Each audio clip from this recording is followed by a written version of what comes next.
কমেছে সব ধরনের সবজি, ডিম ও মাংসের দাম, তবে সরবরাহ কমের অজুহাতে কাঁচা মরিচের দাম বাড়তি। বাজারে মধ্যস্বত্বভোগী না থাকায় স্বস্তিতে ক্রেতারা।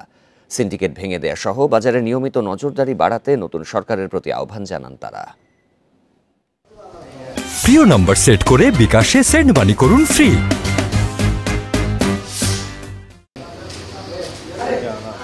চট্টগ্রামের সবজি থেকে শুরু করে মুরগি, ডিম সবকিছুরই দাম এখন কিছুটা কম, তবে সমুদ্রে মাছ কম ধরা পড়ায় দাম কিছুটা বাড়তি।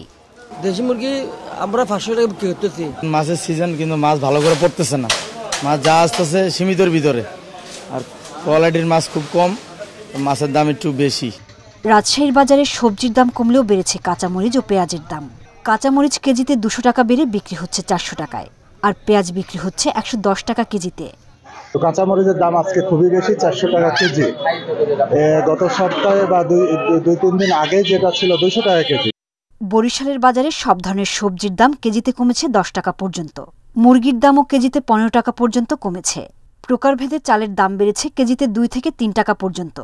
পেঁয়াজ বিক্রি করি একটা বেশি 98 টাকা, একটা বেশি 110 টাকা, 105 টাকা কিনা দেশি পেঁয়াজ। খুলনার বাজারে গরুর মাংস, সবজির দাম কিছুটা কমলেও বেড়েছে কাঁচামরিচের দাম। আগে অনেক দাম দিয়ে কিনতে হতো, এখন কিছুটা হলেও নিয়ন্ত্রণ আছে। প্রত্যেকে যদি বাজারগুলো একটু মনিটরিং করে, একটু তারা যাতায়াত করে, তাহলে হয়তো আরও কমার সম্ভাবনা আছে।